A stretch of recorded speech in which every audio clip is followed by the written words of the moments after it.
Este homem se chamava Elimeleque e sua mulher Noemi. Os filhos se chamavam Malom e Quilion, efrateus de Belém de Judá. Vieram à terra de Moabe e ficaram ali. Morreu Elimeleque, marido de Noemi, e ficou ela com os seus 2 filhos, os quais se casaram com mulheres moabitas. Era o nome de uma Orfa e o nome de outra Ruth, e ficaram ali quase 10 anos. Morreram também ambos, Malom e Quilion, ficando assim a mulher desamparada de seus 2 filhos e de seu marido. Então se dispôs ela com as suas noras e voltou da terra de Moabe, porquanto nesta ouviu que o Senhor se lembrara do seu povo, dando-lhe pão. Saiu, pois, ela com suas 2 noras do lugar onde estivera, e indo elas caminhando de volta para a terra de Judá, disse-lhes Noemi: Ide, voltai cada uma à casa de sua mãe, e o Senhor use convosco de benevolência, como vós usastes com os que morreram e comigo. O Senhor vos dê que sejais felizes, cada uma em casa de seu marido. E beijou-as. Elas, porém, choraram em alta voz, e lhe disseram: Não, iremos contigo ao teu povo. Porém Noemi disse: Voltai, minhas filhas, por que iríeis comigo? Tenho eu ainda no ventre filhos, para que vos sejam por maridos?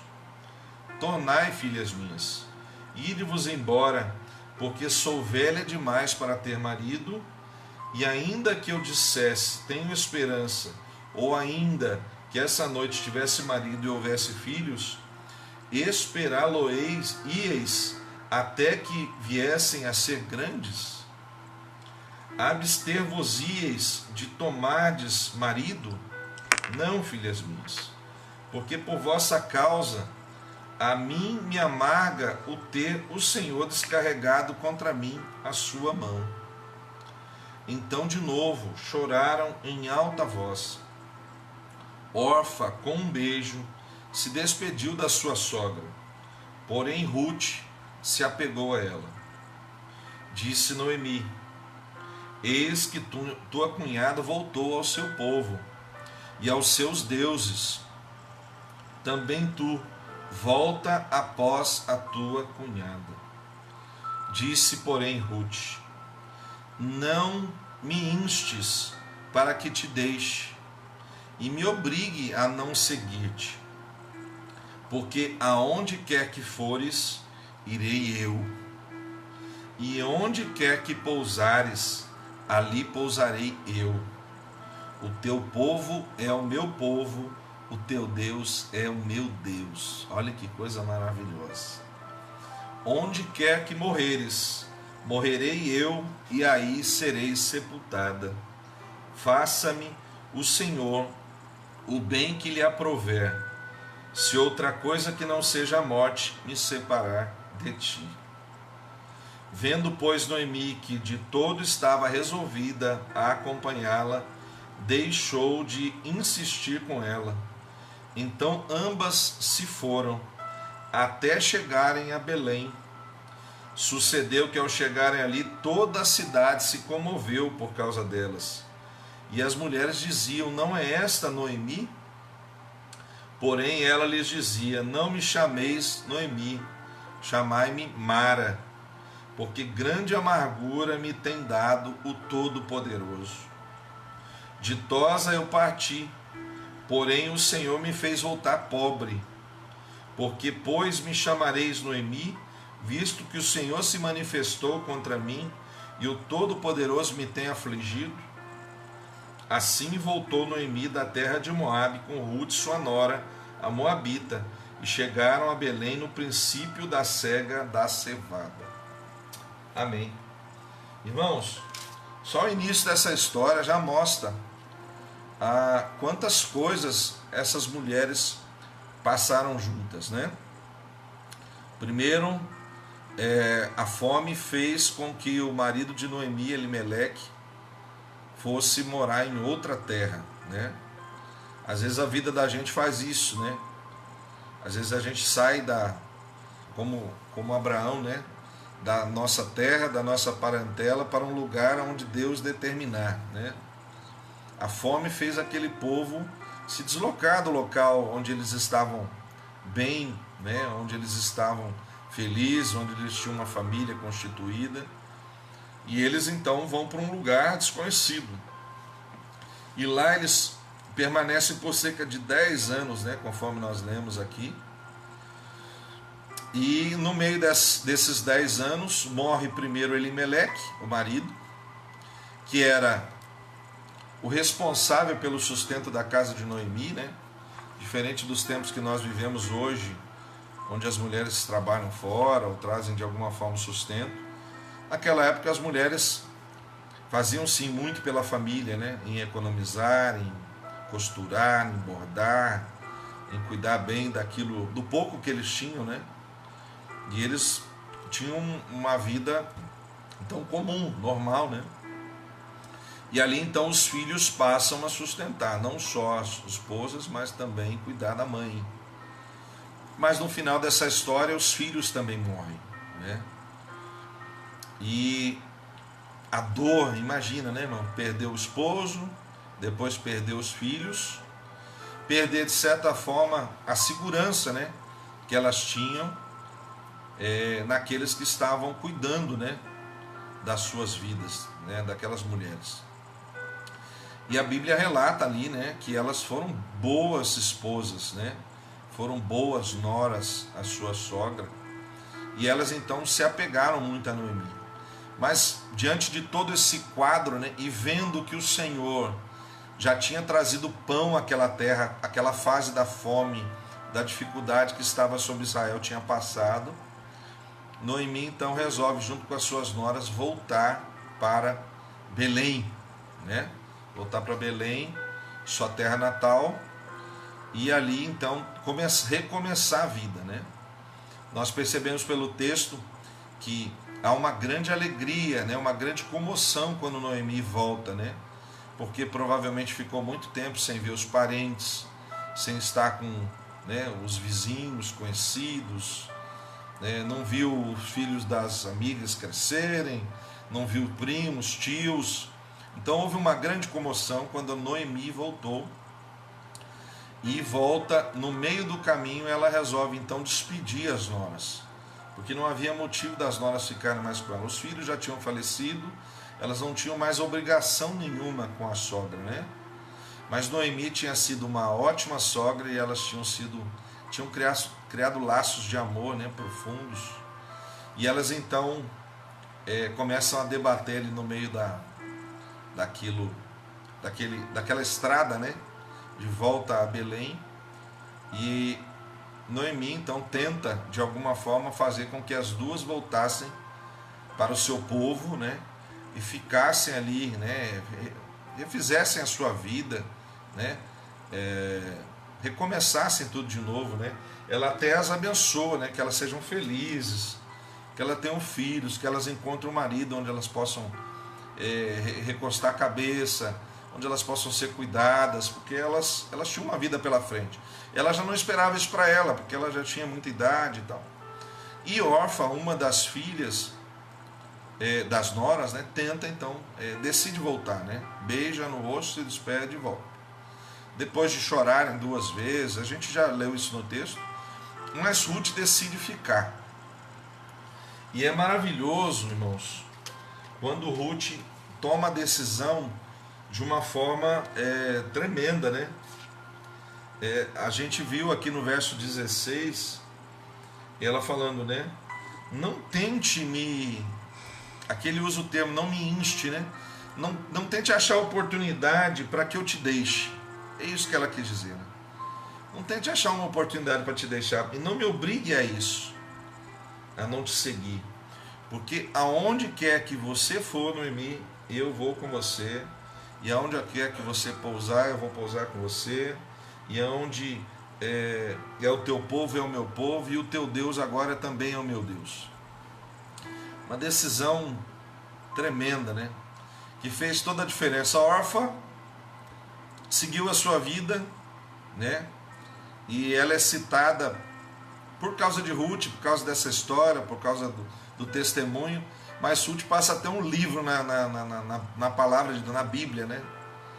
Falando sobre essa questão, irmãos, de nós, apesar das lutas, apesar das dificuldades, apesar do desespero, né? Nós vemos aqui que Noemi, ela não queria nem ser chamada de Noemi, ela queria ser chamada de Mara. Mara quer dizer amarga. Ela estava amargurada, ela estava amarga por tudo que tinha acontecido na vida dela. E aqui é algo importante que nós precisamos entender, né? Que a gente pode tomar dois tipos de decisão diante das aflições, das dificuldades que a gente vive. A gente pode se amargurar ou a gente pode confiar em Deus e deixar Deus trabalhar na nossa vida. A gente pode achar que tudo está contra, mas a Bíblia fala que tudo coopera para o bem daqueles que amam a Deus, né? Nós podemos achar que tudo está muito difícil, que nós somos amaldiçoados. Ela, na cabeça dela, na cabeça de muita gente, quando coisas ruins acontecem na nossa vida, irmãos, nós falamos, Deus está contra nós, eu perdi o favor de Deus, Deus não está me ouvindo, eu estou aflito e as coisas parecem que não mudam, as situações parece que permanecem, né, ano após ano. Então isso acontece com todos nós, irmão. Nós passamos por momentos de conflitos, né? Nós passamos por momentos difíceis, mas isso, irmãos, num tempo em que nós não conhecemos o nosso Deus. Porque quando nós conhecemos o nosso Deus, eu volto a dizer lá do Salmo 112 que nós lemos, né? Aquele que ama o Senhor, confia no Senhor, espera em Deus, né? Ele vai ver a prosperidade, ele vai ver a riqueza, ele vai ver a benignidade do Senhor, ele vai ver a manifestação do poder de Deus, ele vai ter alegria na sua vida, ele vai contar as histórias para mostrar que elas foram difíceis e que o tempo foi implacável num certo momento, mas Deus vai nos sustentar, entendeu? Deus vai cuidar de nós, amados. A gente tem que mudar de terra, mudar de cidade, ainda que a gente perca uma coisa ou perca outra, a gente só não pode perder a nossa esperança em Deus. Nós precisamos continuar focados em Deus, aliançados com Deus, confiantes em Deus, porque ainda a Bíblia fala em Jeremias, né? Ainda que sua mãe te deixe, né? Eu não te deixo. O Senhor não te deixa. O Senhor não te desampara. O Senhor, Ele olha para você com olhos de misericórdia. Você tem o favor de Deus sobre a sua vida, querido. É isso que eu quero que você entenda. Eu às vezes, eu sei, nós somos humanos, amados. Mas uma coisa que o cristão hoje ele tem feito muito, né? Ele tem atribuído muito valor ao diabo, quando ele deveria dar valor a Deus. É mais ou menos o que aconteceu com Noemi. Ficou amargurado, ficou triste, ficou abatida, ficou desesperançado, perdeu o marido, perdeu os filhos, agora Deus é contra mim, né? Não sei o quê. E a gente entra num ciclo vicioso de atribuir a Deus tudo que é de ruim, né? E às vezes, irmãos, a gente esquece que nós estamos debaixo da mão poderosa do Senhor. Nós nos esquecemos que nesse mundo nós vamos ter aflições, mas que nós precisamos ter bom ânimo, porque Jesus venceu o mundo, nós vamos vencer também. A Bíblia fala que pela nossa fé nós vamos vencer o mundo. Nós vamos vencer as aflições. Esse mundo é um mundo de aflições, irmão. Não pense que você vai ficar aqui e que não vai passar por nada. Você nunca vai perder um parente querido, que você nunca vai passar por uma dificuldade, que não vai vir fome, que não vai vir uma situação difícil, não vai vir um desemprego, que não vai vir uma enfermidade. Irmãos, nós estamos sujeitos a tudo. um monte de coisa. Desde que seja a permissão de Deus. E se for permissão de Deus, é para o nosso bem, é para o nosso crescimento, é para o nosso amadurecimento, é para a gente conhecer Deus, é para a gente queimar tudo aquilo que não presta dentro da gente. A gente não pode ficar amargurado. O crente deveria ter alegria da salvação, não tristeza, não amargura, mas muitos crentes têm amargura. Tem, sabe, eles se fecham, eles entram numa concha.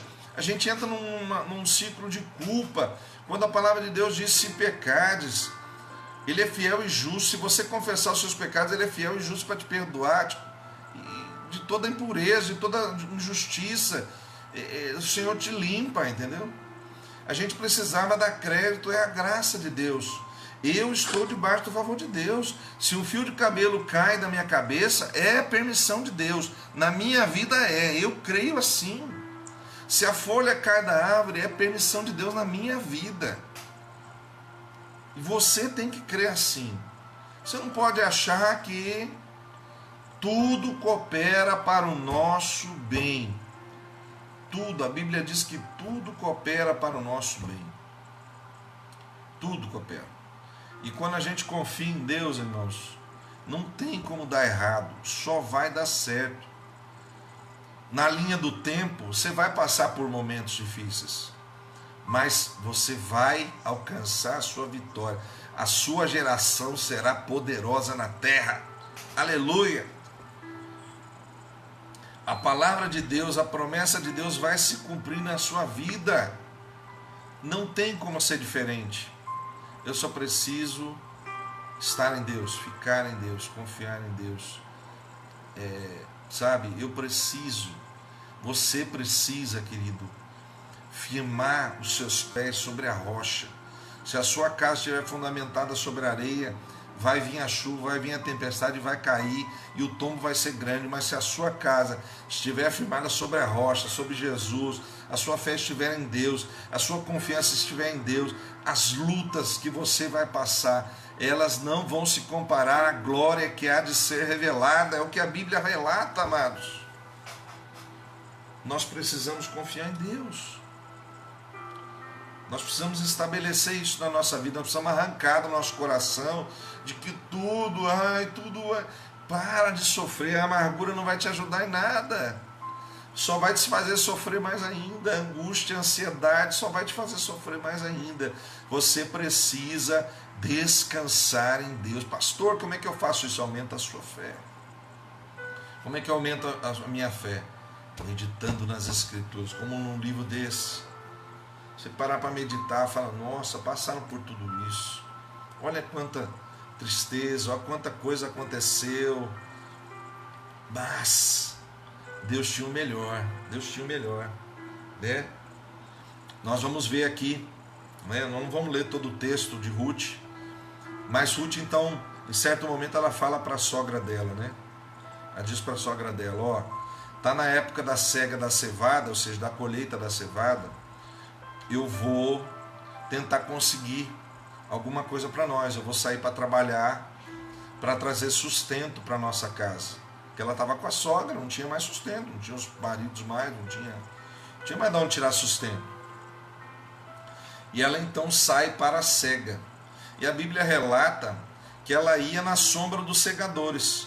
Normalmente os segadores sempre deixam cair alguma coisa, e ela pegava as sobras daquilo que acabava caindo. Caía, ela pegava. Ela pegava, e ali eles iam de campo em campo, né, colhendo. Se agradaram dela, né? Viram que ela era trabalhadora, que ela queria sustento, e aí começam a ajudá-la, né? Até que ela cai no campo de Boaz. Ela cai no campo de Boaz. E Boaz, amados, era da família de Elimeleque, que era o marido de Noemi. Ele era um dos cabeças lá da família.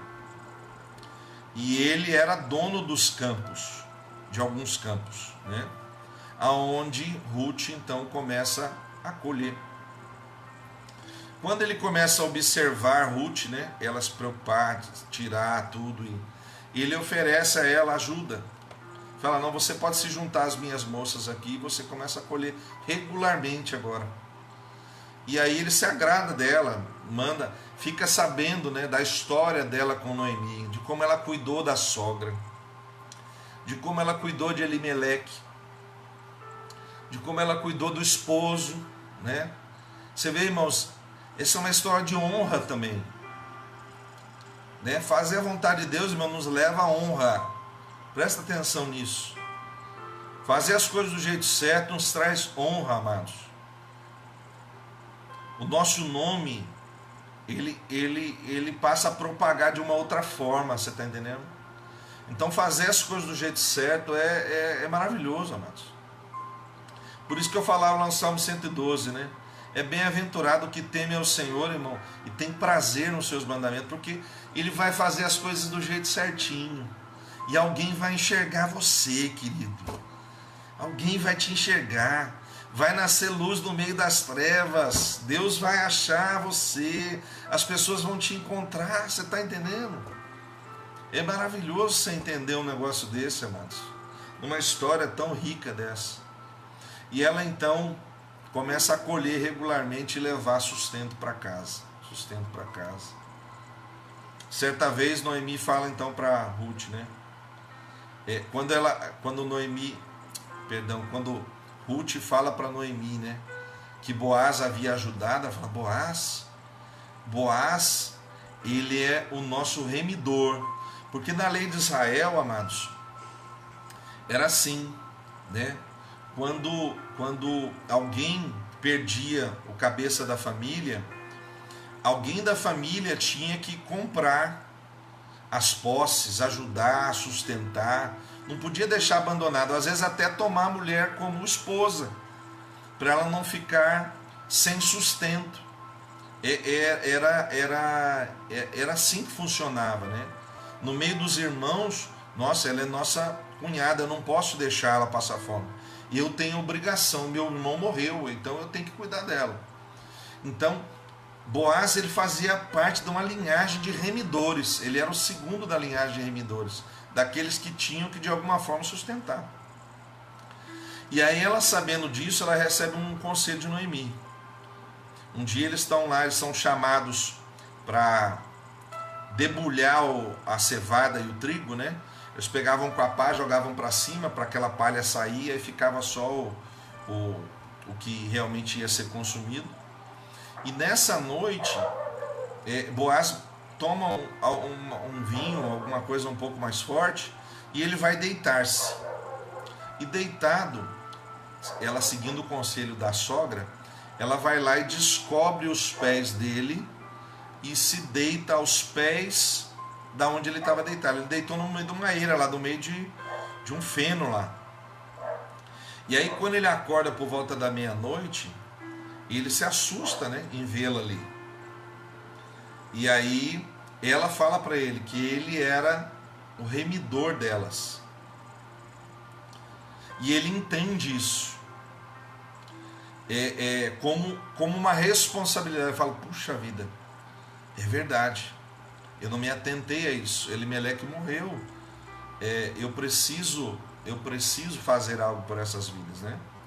E aí que ele vai ao primeiro remidor. Na linhagem tinha um primeiro remidor. E ele então chama, naquele mesmo dia, ele chama esse primeiro remidor, que teria que picar com as terras e cuidar da família, né? E ele declina, ele fala, não, se eu tomá-la como esposa, eu vou ter que dividir meus bens mais, né? Eu não quero isso. E aí, como sinal de que ele não queria, ele tinha os anciãos. Ali ele dava a sandália, ele tirava a sandália dos pés e dava. E ele deu a quem? Deu a Boaz. E Boaz, amados, o coração dele já tinha se inclinado para Ruth, né? Ele toma então lá no capítulo 4, ele toma Ruth como esposa. Então ele passa a redimir, né? Ele redimiu, ele tomou as terras e ele passa a sustentar Ruth, ela se torna sua esposa. E do casamento deles, nasce Obed, que vai ser o pai do rei Davi, ou o avô do rei Davi. Olha que história fantástica, né, irmãos? Que coisa maravilhosa, né? Ela encontrou graça aos olhos de Boaz, porque era trabalhadora, porque era fiel à sogra, cuidou bem dos filhos, cuidou bem do sogro, era alguém especial. Ele fala sobre isso, eu não lembro se é o texto 2:13, 2:11, Ruth 2:11.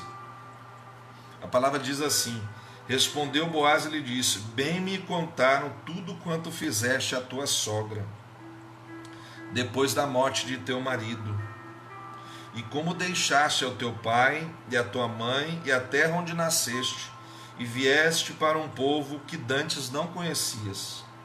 O Senhor retribua o teu feito, e seja cumprida a tua recompensa do Senhor, Deus de Israel, sob cujas asas vieste buscar refúgio. Disse ela: tu me favoreces muito, Senhor meu, pois me consolaste e falaste ao coração da tua serva, não sendo eu ainda nem como uma das tuas servas. Quer dizer, antes dela ser colocada como serva, num primeiro momento, ela já era bem vista por Boaz por tudo que ela tinha feito, a sogra, ao sogro, né? A forma como ela foi fiel, a forma como ela foi serva, né? Como ela amou, como ela abriu mão de viver com a família dela para viver com a sogra, para servir a esse Deus, né? Olha a escolha inteligente de um homem, né, irmãos? Às vezes os jovens vão buscar uma esposa no mundo, quando deveriam buscar uma esposa em Deus. Olha que primor, olha que mulher que ele escolheu para ser sua esposa, né? E é disso que fala com muitos detalhes, irmãos, esse livro.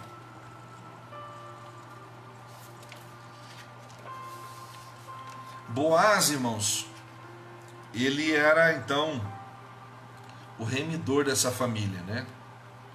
E ele traz uma coisa que a gente na teologia chama de tipologia.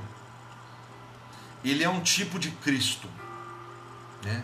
E poderoso.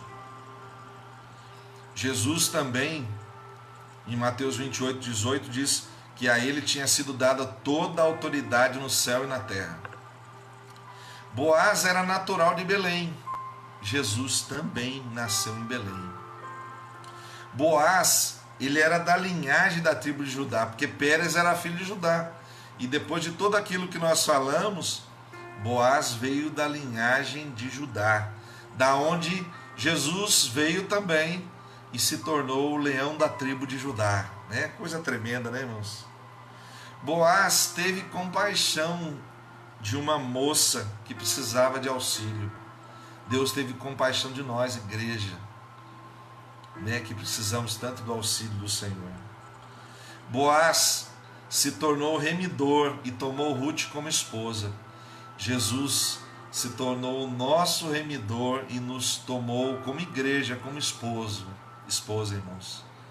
Olha que coisa maravilhosa. Ele é um tipo de Cristo, né?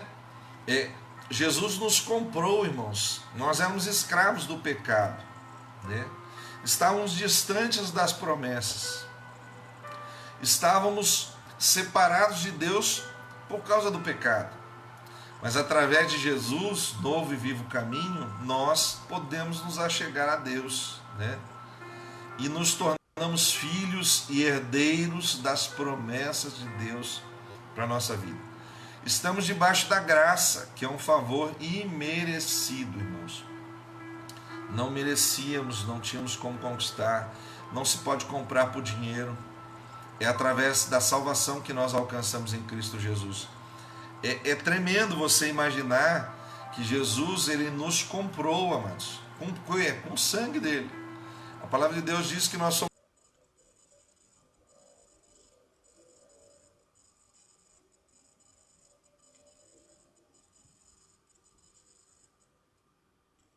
de Cristo.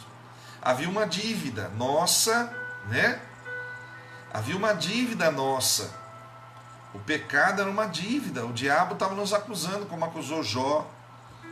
Mas agora nós não podemos mais ser acusados. Nós somos comprados pelo sangue de Jesus. Ele nos redimiu. Ele é o nosso remidor, né? Igual Boaz foi para a vida de Ruth, para a vida de Noemi, né? A Bíblia relata que para alegrar o coração de Noemi, a ama, né? Aquela que cuidava da criança, era Noemi. Quem cuidou de Obed, né? Ele foi cuidado de perto pela avó. Ele foi cura para a avó, né? A avó Noemi, que estava amargurada. Quando ela viu toda aquela transformação que Deus fez na vida de Ruth, estabelecendo um novo casamento, as terras sendo compradas, elas tendo sustento, ela teve um filho que do outro casamento, dos outros dois filhos não tiveram filhos, né? Nem Orfa deu filhos e nem Ruth deu filhos. Ela foi dar filhos a Boaz, né? Um filho a Boaz que se tornou o avô do rei Davi. Olha que história, né, irmãos? Falar, pastor, a gente imaginar que eles passaram por tudo isso, a gente imaginar que ia acabar de outra forma, é exatamente isso que nós precisamos, irmãos,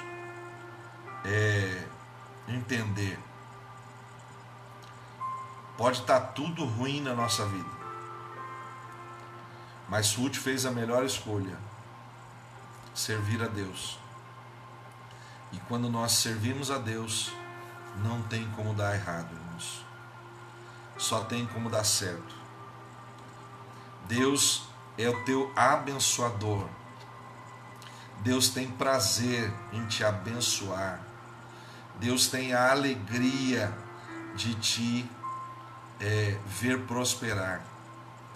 Porque quando um filho dele prospera, isso glorifica o nome do Pai. Porque nós somos escolhidos por Deus. Deus tem o melhor para as nossas vidas, amém? Então, eu quero te fazer entender que por mais amarguras, momentos difíceis, aflições, situações difíceis que nós possamos viver, passar, estar passando, nós precisamos ter certeza que no final vai dar tudo certo. No final vai ser tremendo. No final nós vamos chorar de alegria. O dia que nós descemos à sepultura, né, se nós tivermos o privilégio de estarmos conscientes, né, nós vamos poder agradecer a Deus por tudo o que Deus fez. Os que os nossos olhos viram e os que os nossos olhos ainda não viram, porque as nossas gerações serão poderosas na terra. Porque o nome do Senhor vai estar escrito na nossa vida, amados. O nosso nome está escrito lá no livro da vida. Nós vamos nos apresentar diante do Cordeiro, diante do Deus Todo-Poderoso. Isso é lá, né? Mas aqui hoje nós vamos viver coisas maravilhosas. Eu quero te convidar a não olhar para as suas aflições como se elas fossem um fim. Eu quero te convidar a olhar as suas situações como um propósito de Deus a se cumprir na sua vida. Eu quero te convidar a entender que Deus, alguns dizem, né, que Ele escreve certo por linhas tortas. Isso é um ditado, né, popular. Mas Deus faz tudo certinho, irmãos. E está tudo dentro do plano de Deus. E tudo vai dar certo porque está dentro do plano de Deus. E se eu confiar em Deus, eu vou enxergar isso. E vou me alegrar em vez de me amargurar. Em vez de eu ficar andando no deserto 40 anos, sofrendo e não entrar na terra prometida, eu posso passar por alguns momentos difíceis, mas eu vou alcançar a minha vitória. Eu vou ver a promessa de Deus se cumprindo na minha vida, e isso vai ser extraordinário. Nós vamos ter motivos para nos alegrar no Senhor, amém? É isso, é essa a mensagem dessa noite. Eu não tenho motivo para chorar. Eu tenho motivo para me alegrar, sabe por quê? Porque o meu Remidor vive e Ele cuida de mim, Ele cuida de você. O teu Remidor vive, Ele cuida de você. Ele vai te sustentar. Ele vai fazer alguém te enxergar. Vai sair luz no meio das trevas. Vai haver uma mudança talvez de local. Vai haver uma mudança no tempo. Não importa, irmãos, porque tudo isso é passageiro mesmo, né? Mas as promessas de Deus vão se cumprir na nossa vida. Tá bem? Eu quero que você creia nisso. Eu quero que você coloque seu coração nisso. Mas eu também quero que você olhe para o exemplo de Ruth como alguém que foi fiel, como alguém que foi leal, como alguém que não se amargurou, que não largou mão, né? Às vezes diante das aflições a gente quer largar a mão. Eu quero dar fim da minha vida, eu quero deixar meu casamento, eu quero isso, eu quero aquilo, começa a falar um monte de bobagem diante de Deus, começa a machucar pessoas. Eu quero que você não faça isso, tá bom? Você precisa amadurecer. Isso não vai ajudar em nada, só vai piorar as situações, só vai complicar o que já está difícil, né? Nós precisamos focar naquilo que nós vamos fazer, irmãos. Nós precisamos estar certos de que Deus vai nos iluminar, nós vamos achar a saída. Que ainda que a gente não tenha as respostas certas, Deus está no controle de todas as coisas. Continua confiando em Deus, dia após dia. Eu quero dizer mais uma coisa para você, que nós como igreja nós estamos juntos, né? É como um casamento, alegria e tristeza, saúde e doença, nós estamos juntos. Você não está sozinho, você tem uma família que está aqui para te cuidar, né? Cuidar de você, te aconselhar, te ajudar, para você superar todos esses momentos. Você vai vencer, eu vou vencer. Eu sempre falo para a igreja, nós temos que ser um. Eu cuido de você e você cuida de mim, né? Eu cuido de você e você cuida de mim, vai dar tudo certo. Me lembra de Ruth, por favor.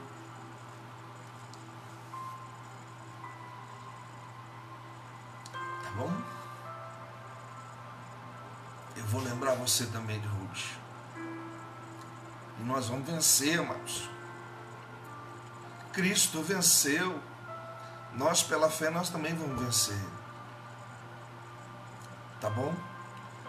Vai dar tudo certo. É impossível não dar certo. Porque, como o João fala, o João da Regiane fala, eu e Deus somos a maioria, você e Deus é a maioria, irmão. Pode estar tudo contra. Se Deus está a favor, vai dar certo. Pode se levantar um exército de inimigos. Pode se levantar um monte de gente contra. Pode falar um monte de gente, irmãos, falar que não vai dar certo.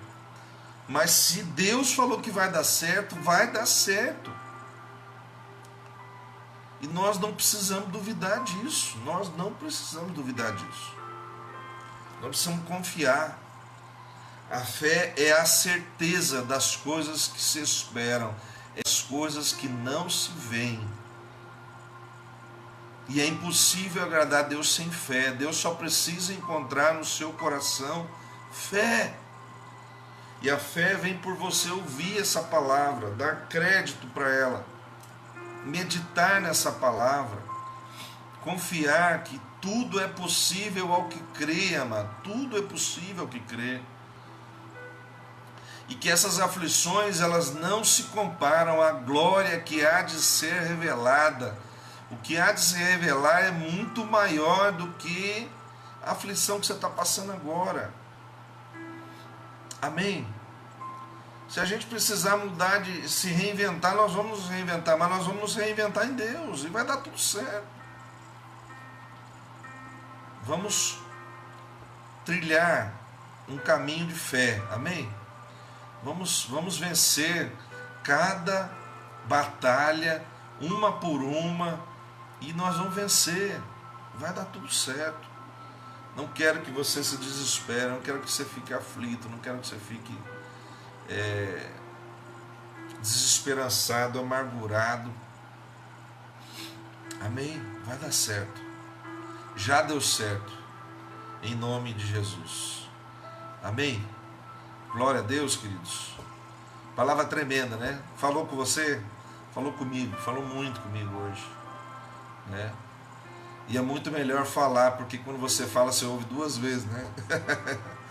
O que Deus já falou no seu coração, o que você está falando, tentando expressar. Eu espero que eu tenha sido claro naquilo que eu estou falando, né? Expressar. Nós precisamos expressar o amor a Deus, amados. Nós precisamos ter uma palavra de fé como essa de Ruth. O teu Deus é o meu Deus, eu não abro mão disso. O teu povo é o meu povo, a tua família é a minha família. Nós estamos juntos, estamos agarrados um no outro. Eu não te deixo, nem tenta me tirar disso, nem tenta me afastar disso. Eu quero, né? E isso é igreja, irmãos, isso é unidade, é isso. A Bíblia fala que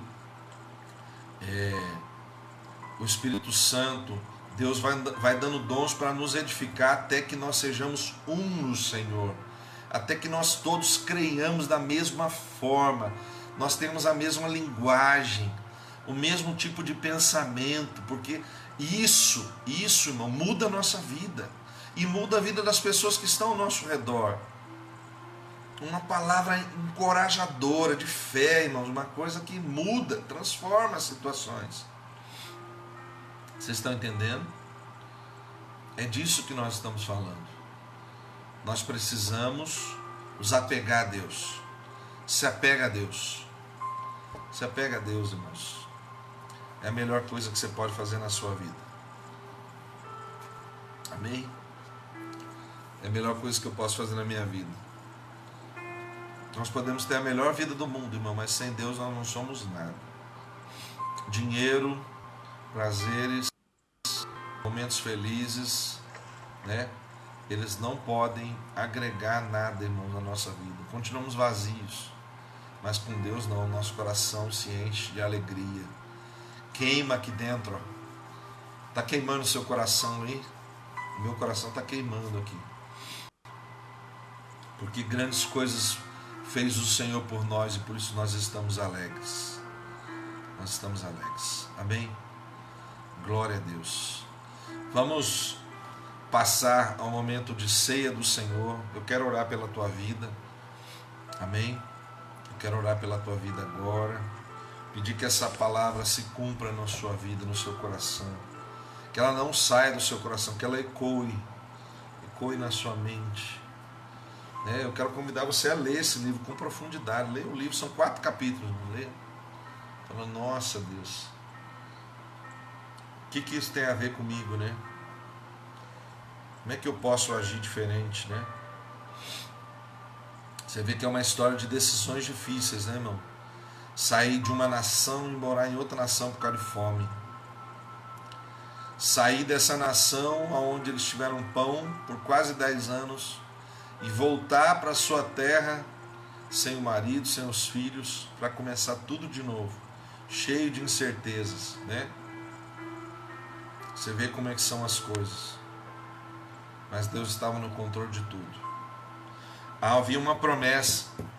Tinha que nascer o Davi, tinha que nascer o Obed, tinha que nascer Jessé, né? A palavra tinha que se cumprir, Jesus ia ter que nascer. Dessa linhagem havia o Todo-Poderoso, o Messias. Dessa linhagem de fé ia nascer o Rei dos Reis, o Senhor dos Senhores. Da sua linhagem vai sair pessoas que vão fazer diferença no mundo, que vão salvar pessoas, que vão levar o Evangelho aonde eu não consegui levar. Vão nascer ministros da palavra de Deus, vão nascer profetas, vão nascer pastores, vão nascer missionários. É da sua linhagem, é dessa linhagem de fé que vai nascer isso.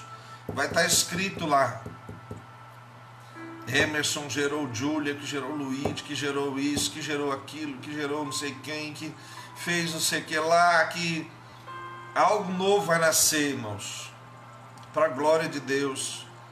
Amém? É isso. É nessa fé que nós precisamos caminhar. É nessa fé que nós precisamos estar. É nessa fé que nós vamos vencer. É assim que nós vamos ver maravilhas da parte de Deus. Amém? Glória a Deus por isso. Vamos orar. Pai Todo-Poderoso, nós te agradecemos por essa palavra maravilhosa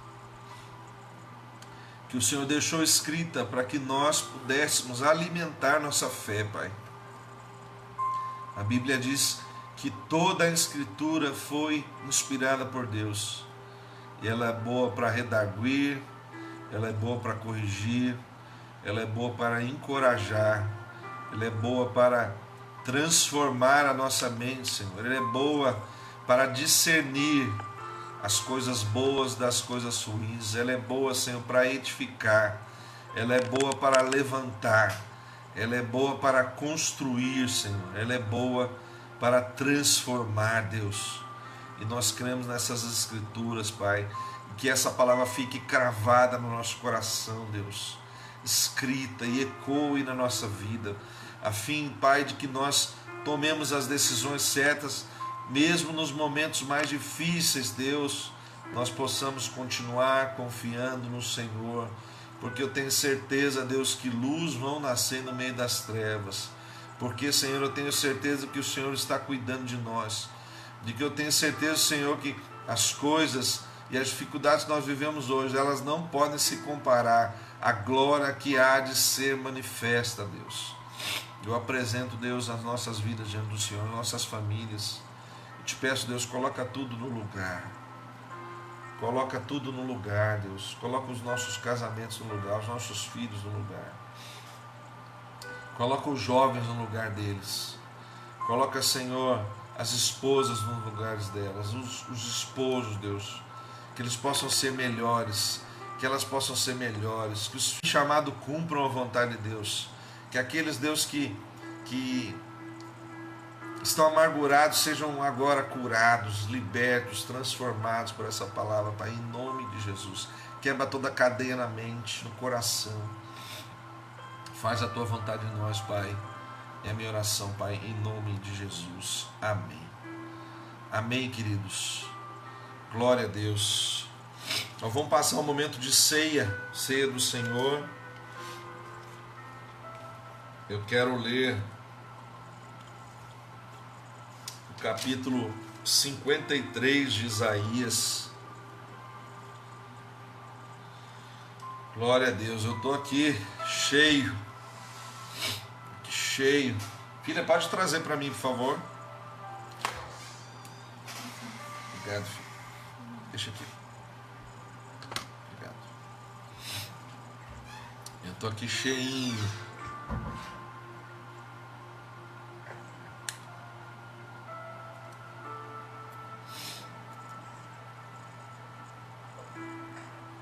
Como Deus é bom.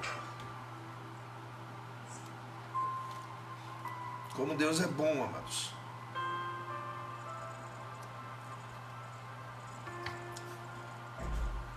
A Bíblia diz, né, que Deus é bom o tempo todo.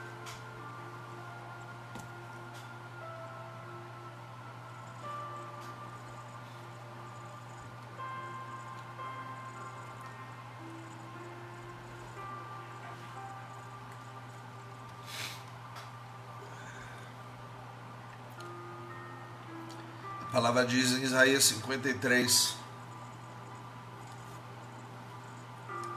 a partir do verso 1: quem creu em nossa pregação e a quem foi revelado o braço do Senhor, porque foi subindo como renovo perante ele e como uma raiz de uma terra seca.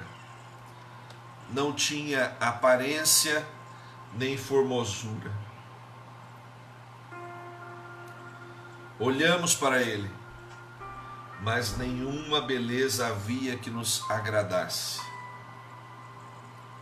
Era desprezado e o mais rejeitado entre os homens, homem de dores e que sabe o que é padecer, e como um de quem os homens escondem o rosto, era desprezado e dele não fizemos caso. Certamente ele tomou sobre si as nossas enfermidades, e as nossas dores ele levou sobre si, e nós o tínhamos por aflito, ferido de Deus e oprimido. Mas, na verdade, ele foi traspassado pelas nossas transgressões e moído pelas nossas iniquidades. O castigo que nos traz a paz estava sobre ele, e por suas pisaduras nós fomos sarados. Todos nós andávamos desgarrados como ovelhas, cada um se desviava pelo seu caminho, mas o Senhor fez cair sobre ele a iniquidade de nós todos. Foi oprimido e humilhado, e não abriu a sua boca. Como cordeiro foi levado ao matadouro, e como ovelha muda perante os seus tosqueadores, ele não abriu a sua boca. Amém? Por juízo opressor foi arrebatado, e de sua linhagem quem dela cogitou? Porquanto foi cortado da terra dos viventes, por causa da transgressão do meu povo foi ele ferido. Designaram-lhe a sepultura com os perversos, mas com o rico esteve na sua morte, posto que nunca fez injustiça, nem dolo algum se achou na sua boca. Todavia, ao Senhor agradou moê-lo, fazendo-o enfermar. Quando der ele a sua alma como oferta pelo pecado, verá a sua posteridade e prolongará os seus dias, e a vontade do Senhor prosperará nas suas mãos. Ele verá o fruto do penoso trabalho de sua alma e ficará satisfeito. O meu servo, o justo, com o seu conhecimento, justificará a muitos, porque as suas iniquidades levará sobre si. Por isso, eu lhe darei muitos como a sua parte, e com os poderosos repartirá ele o seu despojo, porquanto derramou a sua alma da morte, foi contado com os transgressores, contudo levou sobre si o pecado de muitos, e pelos transgressores intercedeu. Um texto fantástico. Esse texto foi escrito cerca de 700 anos antes de Cristo.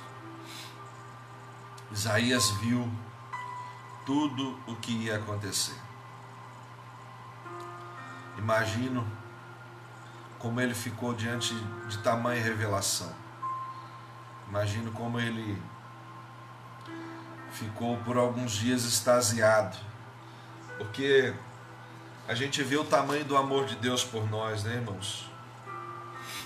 Jesus nasce, cresce, né, e nos ensina, através da sua própria vida, o amor, né, e dá a sua vida por cada um de nós, né.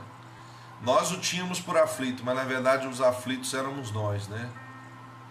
Tínhamos ele por ferido de Deus e oprimido, mas na verdade nós é que estávamos desgarrados, nós é que estávamos perdidos, nós é que estávamos oprimidos. Ele não, ele estava livre, ele estava em Deus, ele era amado de Deus, né? E ele é o nosso amado hoje, né? O Senhor Jesus é o amado da nossa alma. Nossa alma tem que estar apegada a Jesus, porque grande obra ele fez por nós. Foi como uma ovelha ao matador e morreu por cada um de nós, levando sobre si todos os nossos pecados, levando sobre si todas as nossas enfermidades. Deus o fez enfermar, né? E a sua alma foi oferecida pelo pecado, o meu e o seu, irmãos. Mas no verso 11 ele fala: ele verá o fruto do seu penoso trabalho e ficará satisfeito. Sabe qual é o fruto do penoso trabalho de Jesus? Eu e você. Fomos conquistados por essa cruz, amados. Fomos conquistados por esse amor. Nós fomos levados a essa dimensão da fé. Eu nunca criei como eu creio hoje, amados. Em toda a minha vida eu busquei a Deus, mas a experiência, né, as experiências, o tempo com Deus vai nos fazendo ver coisas que a gente não percebia. Quanto a gente foi tolo, né? Não ouvindo a voz de Deus muitas vezes. Quantas coisas nós sofremos porque não obedecemos, né? Mas a Bíblia fala, né, que ele ia ficar satisfeito com o seu penoso trabalho. E a igreja, irmãos, ele comprou a igreja. Ele nos redimiu. Ele nos redimiu, ele nos comprou, amados, com um preço de sangue. Ele nos salvou de uma maneira extraordinária. Nós não poderíamos pagar esse preço. Para nós só restava a condenação, né? Só restava a condenação. Mas nós fomos alcançados por esse amor e nós não podemos desprezar isso. Quero dizer para você que você não pode desprezar essa salvação. Quem pode salvar além de Jesus? Ninguém.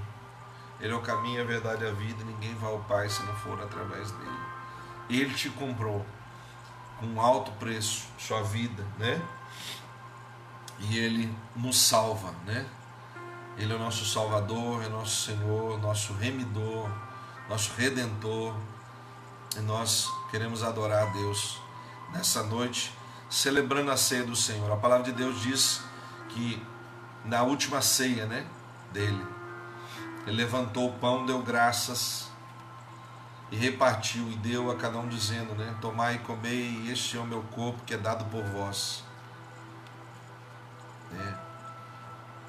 Semelhantemente, ele toma o cálice, né, diz, esse é o cálice do meu sangue, na nova aliança, foi derramado por vós e por todos os homens para perdão dos pecados. Isso é tremendo, amados. É isso que nós estamos celebrando nessa noite. Esse é o corpo que foi cortado, irmãos, foi quebrado, foi esmigalhado, foi destruído por causa do nosso pecado. A palavra de Deus diz que ele foi moído por causa das nossas iniquidades. Por que Jesus apanhou tanto? Por causa do meu pecado, do seu pecado. Por que Jesus sofreu tanto? Por causa de mim e de você. E agora, o que eu faço? Eu faço igual o Ruth. Eu vou servir esse Deus. Eu vou fazer a vontade desse Deus, custe o que custar. Eu não abro mão de servir esse Deus. Eu não vou viver no pecado, eu não vou viver no mundo.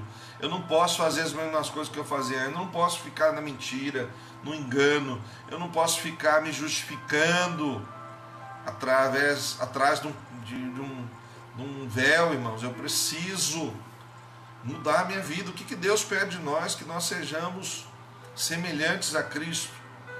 E para isso ele precisa trabalhar a minha vida e a sua vida. Você precisa deixar Deus trabalhar a sua vida. Você não pode se afastar, você não pode se deixar levar pelo mundo. Você não pode achar que as coisas não são bem assim. Irmãos, Jesus foi moído por causa de nós. Está aqui Isaías 53. Oprimido e humilhado, ele não abriu a sua boca. Mas ele morreu por mim e por você. Se somos sarados hoje, se somos curados hoje, é por causa de Cristo.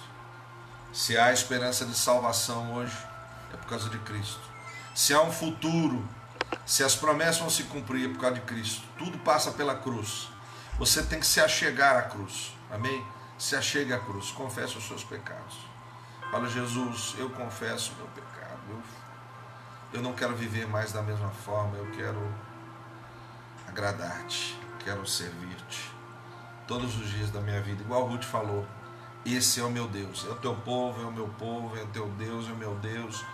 E nós vamos vencer junto em nome de Jesus. Amém? Por isso, pegue o seu pão aí agora. Vamos consagrar a Deus. Você que está junto com a sua família aí, você que tem um suco de uva, pega, vamos consagrar ao Senhor e vamos participar da ceia do Senhor nessa noite. Ela vai trazer sobre nós cura, libertação, salvação, força, fortalecimento, né? Para que a gente possa continuar. Amém? Pai, nós consagramos esse elemento diante do Senhor, esse pão que simboliza o seu corpo, Pai, que foi moído pelos nossos pecados, pelas nossas iniquidades, o castigo que nos traz a paz, Senhor. A Bíblia diz: estava sobre Jesus e por suas pisaduras nós fomos sarados. Pai, que esse pão possa trazer sobre nós saúde emocional, espiritual, possa trazer sobre nós, Deus, restauração, Deus, fortalecimento, Pai. É a minha oração em nome de Jesus. Amém. Pai, semelhantemente, consagramos esse suco de uva na Tua presença e declaramos, Deus, que o sangue de Jesus vertido na cruz nos perdoa e nos purifica de todo pecado. A Bíblia relata, o Senhor disse que nós fizéssemos isso em sua memória, Deus, até que o Senhor voltasse. E assim será, Pai. Recebe, Pai, a nossa adoração, nosso louvor, e consagramos, Pai, esse suco, que ele possa, Deus, lavar as nossas vidas nessa noite, nos purificar também de todo pecado, Deus, através do sangue de Jesus. Amém. Irmão, participe, coma do pão, amém?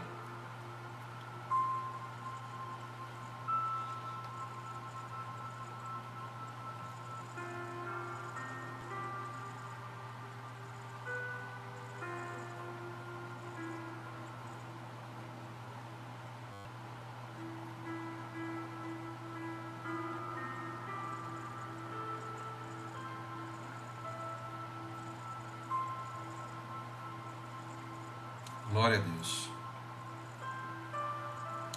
Glória a Deus. Diga ao Senhor: não foi em vão, Senhor. O Senhor fez por mim. Não foi em vão, Deus. Semelhantemente, querido, tome o suco de uva agora. Pegue o suco de uva e beba, junto com a sua casa. Celebre esse momento de vitória, porque Jesus morreu para que nós pudéssemos ter vida, né? Ele sofreu para que nós pudéssemos ter vida, irmão, e vida abundante. Eu vim para que tenham vida e a tenham em abundância. Amém?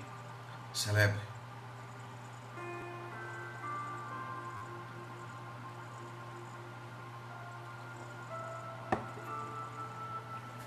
Obrigado, meu Deus, por tão tremenda salvação. Obrigado porque o seu amor nos constrange, Senhor.